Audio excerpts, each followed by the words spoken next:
porque é esta lógica de que a uns tudo é permitido não é e tudo é permitido, são ideias diferentes. Estão acima da comparação. E há outros a quem nada é permitido. É isso que depois revolta as pessoas e talvez explica alguns votos. Calorosas saudações, e no vosso ecrã neste momento há mais pessoas do que há deputados na bancada parlamentar do Bloco de Esquerda. A vida tem destas coisas giras. Ora, o que é giro certamente é quando vocês metem like neste vídeo e subscrevem o canal, porque já passámos os 70 mil, portanto vamos aos 80 mil subscritores. Bora lá pessoal, conto convosco, e partilhem também o vídeo nas vossas redes sociais, grupos de WhatsApp, Telegrams, Instagrams, o que tiverem, redes sociais à vontade, e têm também o código Sousa10 na Prozis para 10% de desconto no segundo link da descrição, ou quando fizerem compras diretamente no site. Ora, temos aqui um momento de debate entre Cecília Meirelles e Catarina Martins, onde são abordadas várias questões, a revisão constitucional, a integração ou não do Chega no governo ou negociações. Portanto, sem mais demoras, vamos ver o excerto desde o início. Cecília Meirelles, sobre a revisão constitucional. Queria só dizer uma coisa. Eu já há um ano, seguramente, e nas últimas eleições eu tive o cuidado de ir relembrar isso, que diga exatamente a mesma coisa. Um governo que está em maioria relativa, tendo excluído uma coligação que lhe dê maioria absoluta, a única solução que tem é dialogar com todos os partidos. E todos quer dizer todos. Eu acho que isto é tão clarinho quanto isto e continuo a dizer a mesma coisa. E acho, sobretudo, esta ideia de que deve ser quase proibido na sociedade portuguesa negociar com o Chega, quer dizer duas coisas que eu acho que são más. A primeira quer dizer que há 1 milhão de portugueses que não têm o direito de ser representados, ficam ali excluídos de tudo. E são portugueses que já votam anti o sistema. Portanto, o que o sistema tem para lhes dizer é nós não nos damos ao trabalho sequer de vos ouvir. Eu acho que não. Eu acho exatamente o contrário. Acho que esses portugueses têm que perceber que há mais partidos para além do Chega capazes de os ouvir e de lhes dar voz e de lhes dar representação. E em segundo lugar, quero também dizer isso quereria dizer uma excelente notícia para o Chega. Porque aquilo que o Chega quer é ser o partido que é contra tudo e todos e não é responsabilizado por nada. Chamar o Chega à mesa de negociações quer dizer que o Chega depois também é responsável por aquilo que vota a favor e por aquilo que vota contra. E sistematicamente obstaculizar tudo também é responsável por o país se transformar numa coisa ingovernável. E isso é relevante. E isso é relevante porque ele não tenha a desculpa de dizer ninguém falou connosco. Então deixa-me voltar a... Eu não estou aqui para dar desculpas a ninguém, nem estou aqui para me substituir a uma escolha que eu acho que é livre de cada cidadão. Este primeiro momento da Cecília Meirelles é uma abordagem que eu... Como é que eu ia dizer? É claramente correta. A Cecília Meirelles está certíssima. E, aliás, há vários exemplos, e eu também já mencionei isto e vou continuar a mencionar, de que o cordão sanitário, as linhas vermelhas, o muro ideológico, etc., com os partidos da direita populista, radical, nova direita, como quiserem chamar, não funciona. E até dá margem eleitoral superior a médio e longo prazo a esses mesmos partidos. Meloni é a primeira-ministra, Geert Wilders, idem aspas, Marine Le Pen é a mais votada nas sondagens em França para as presidenciais. Se não for ela, Jordan Bardella é exatamente a mesma coisa. E todos eles foram ostracizados. O Vox não foi particularmente ostracizado. O PP, o PSD espanhol, o CDS espanhol, fez coligações em várias comunidades autónomas espanholas com o Vox e acabou por conseguir estagnar o Vox, curiosamente. Portanto, se a AD, do ponto de vista de quem é eleitor da AD ou quem está na AD, no caso da Cecília Meirelles, nesse espaço ideológico, a melhor coisa a fazer para Luís Montenegro era integrar o Chega nas negociações, claramente, e não ostracizar. Isso é a melhor estratégia, a meu ver, porque claramente até aqui a estratégia de ostracizar não resultou. A pior coisa, curiosamente, no meu entender, claro, que pode acontecer ao Chega é isso acontecer. A melhor coisa que pode acontecer ao Chega é o quê? É o PS e o PSD governarem quase numa espécie de bloco central informal e isso indiretamente justificar a narrativa de que o Chega é a única oposição e concentra em si todo o descontentamento e toda a narrativa de discórdia que pode vir a partir daí. Portanto, não sei o que é que Luís Montenegro vai fazer, eu presumo que ele vá negociar com todos, até porque tem uma maioria relativa mais confortável e tem uma maioria relativa maior que a da esquerda toda junta, o que pode ajudar em termos de maioria qualificada. No entanto, não tem maioria absoluta, portanto vai ter que ser benevolente e colaborativo em determinado aspecto com o Chega. Se bem que, antes do Pedro Nuno Santos sair, eu disse, bem, não me surpreenderia se fôssemos a eleições novamente, para o ano.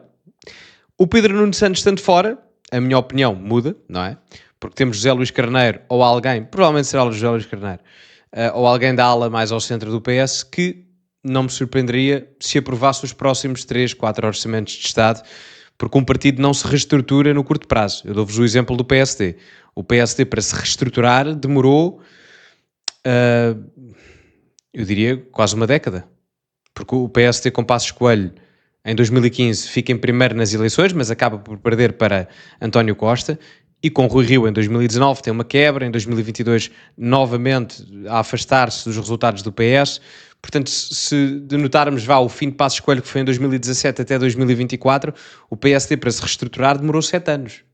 7 anos. E mesmo assim, 24 ganha as eleições por 50 mil votos, ou uma coisa assim do género. Portanto, estas coisas demoram tempo. E eu não me surpreenderia se José Luís Carneiro, se fosse Pedro Nuno, a história era outra, mas com José Luís Carneiro, eu não me surpreenderia se os orçamentos fossem votados favoravelmente ou se fossem viabilizados nos próximos 3 anos, no mínimo. O que eu ia dizer é, em todo caso, uma situação diferente, porque estamos a falar de uma força política diferente, não é, infelizmente, novidade na Europa.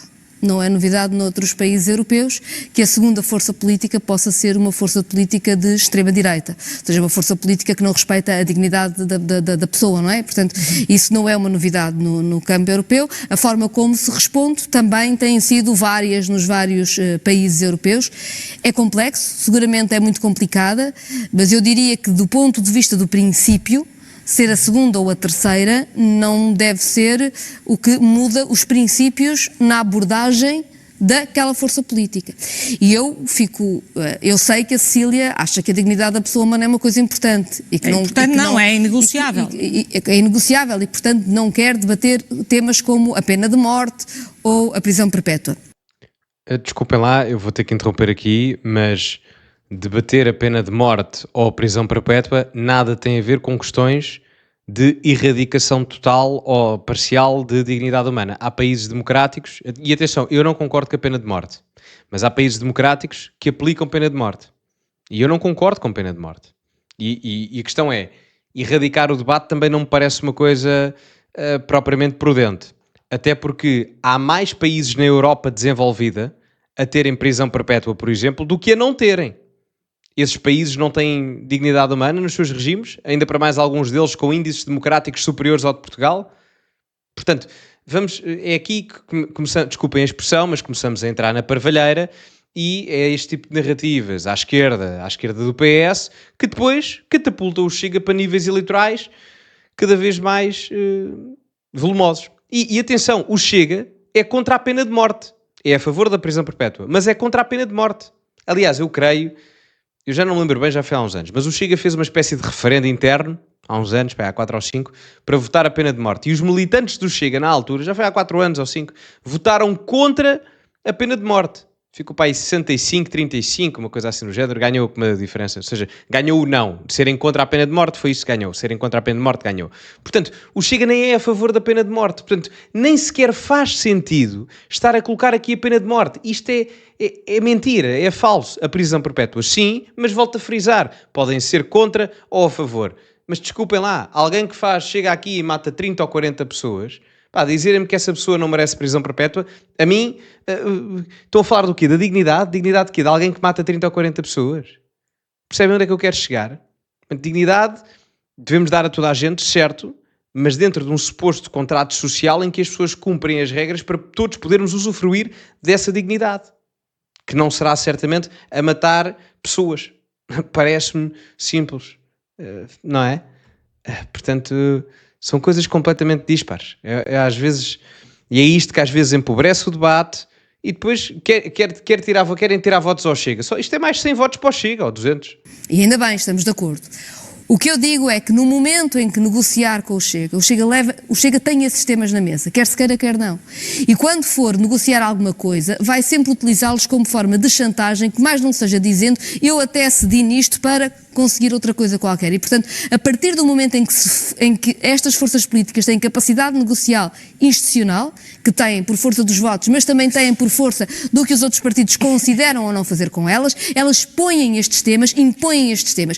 E isto faz um um desvio, julgo eu, muito perigoso de todo o debate público, em que de repente já estamos a debater aquilo que diríamos que era intolerável e já estamos a debater, digamos assim, acabar com os fundamentos que criaram democracia e paz depois da Segunda Guerra Mundial. E é isso que me preocupa. Pois, se seguíssemos esta lógica, não sei como é que houve, por exemplo, um acordo que foi feito pelo PS com um partido que é um partido comunista, que à partida nem a democracia parlamentar das sociedades liberais reconhecia. Portanto, por essa lógica que na Assembleia Constituinte. Que é também não cabe a mim defender o PCP, mas o PCP esteve na Assembleia Constituinte, e também esteve a Constituição, a democracia parlamentar. E teve fora no Há uma história concreta, uma história concreta que deve ser respeitada, e esta comparação eu acho inaceitável. Convém não esquecer.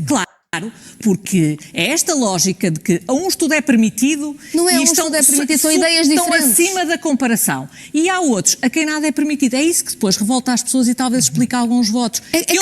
Não é comparável. Não é comparável. Pois não. Desculpem só interromper. É que o Chega e o Bloco de Esquerda, a nível académico, enquadram-se no mesmo tipo de partidos. Partidos demo-radicais, democráticos radicais. Depois, a opinião de cada um vai divergir, certamente, mas do ponto de vista académico enquadram-se nos mesmos parâmetros ideológicos, um à esquerda, outro à direita. No caso do PCP, a situação é um pouco diferente, dado o contexto histórico. Porquê? Porque, ao contrário do Chega, que tem uma retórica radical, se quiserem colocar, do ponto de vista ideológico, académico, etc., e o Bloco de Esquerda também, o PCP tem um histórico de apoiar regimes sanguinários ao longo da sua existência. A União Soviética é um deles.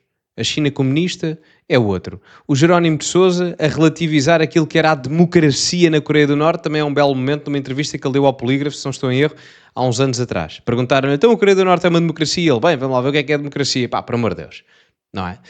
Portanto, são vários os exemplos em que, em termos da gravidade, o PCP é mil vezes mais radical do ponto de vista da história do que propriamente o Chega.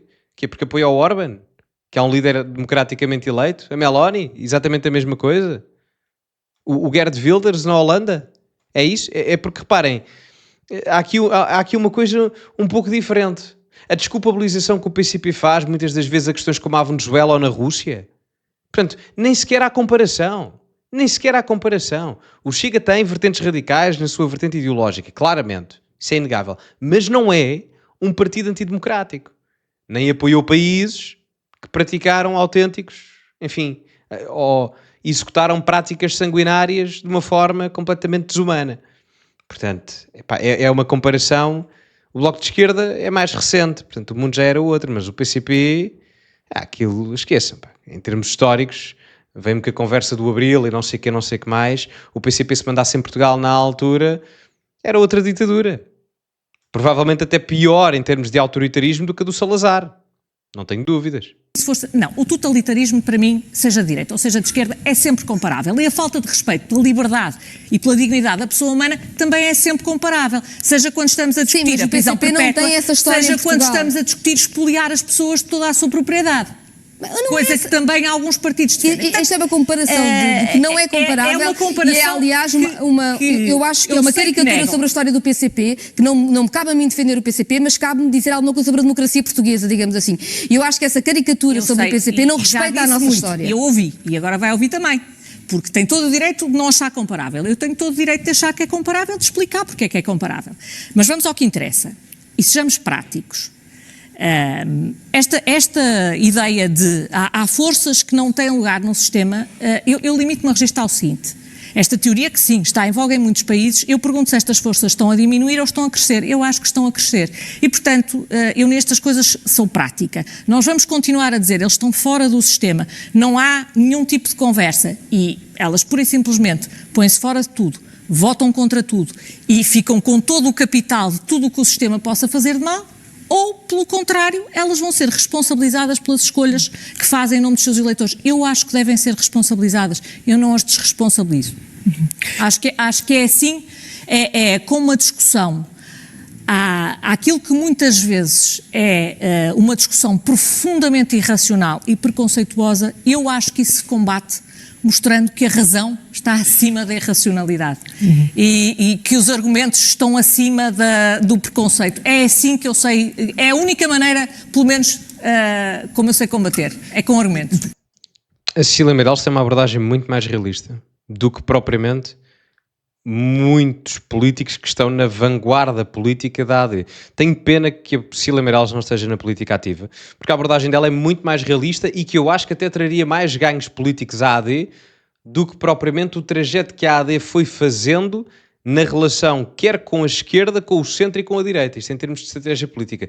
Não era propriamente fácil, atenção, porque pela primeira vez há um fenómeno novo em Portugal e, portanto, Luís Montenegro até acaba por ser o primeiro primeiro-ministro a ter que lidar com isto, portanto, será mais difícil para ele do que para o próximo que vier a seguir, que seja ele quem for, mais à esquerda, mais à direita, mais ao centro, mas percebo isso. No entanto, a abordagem da Cecília Meirelles parece-me que traz muito mais capital político até a médio prazo à AD do que propriamente ao Chega ou até ao PS. E até poderia acontecer uma coisa importante em Portugal, que era, normalmente, há a regra, não é? Por tendência da influência do que acontece no estrangeiro, acontece aqui, mas pode haver exceções à regra, não é? Portanto, numa altura em que, por exemplo, os regimes autoritários na Europa aumentaram significativamente, houve algumas exceções que mantiveram o regime democrático. Há sempre essas exceções nos períodos históricos.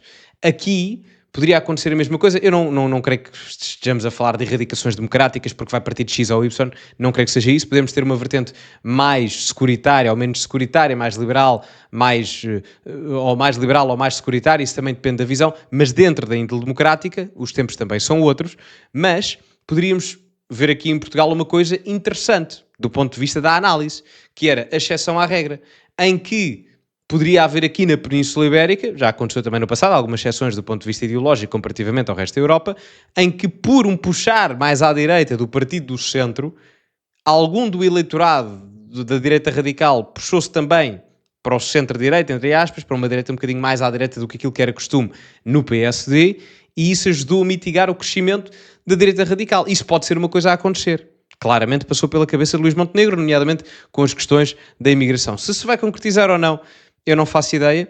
A questão é, não basta falar. E, portanto, se Luís Montenegro quer evitar aquilo que está a acontecer nos outros países da Europa, que o partido da direita radical, ou populista, a nova direita, como quiserem chamar, ganha eleições, então vai ter que executar aquilo que diz, porque nada vale dizer e tal, vamos controlar a imigração, mas depois da noite para o dia regulariza 300 e tal mil imigrantes e o número de imigrantes continua a aumentar em Portugal. Isto relativamente ao tópico da imigração, que é o mais mediático hoje em dia. Daqui a 5 anos, se calhar, é outro e, portanto, terá que ser exatamente a mesma coisa, só para me fazer entender. Portanto, não basta falar, vai ter que executar. Porque é essa a função de um governo. É executar. Bom, digam-me a vossa opinião nos comentários, o que acham sobre este momento. Metam like, subscrevam e partilhem. Código Sousa10 na Prozis para 10% de desconto no segundo link da descrição. Ficamos por aqui e, como é habitual, acima de tudo, cultivem-se e até à próxima.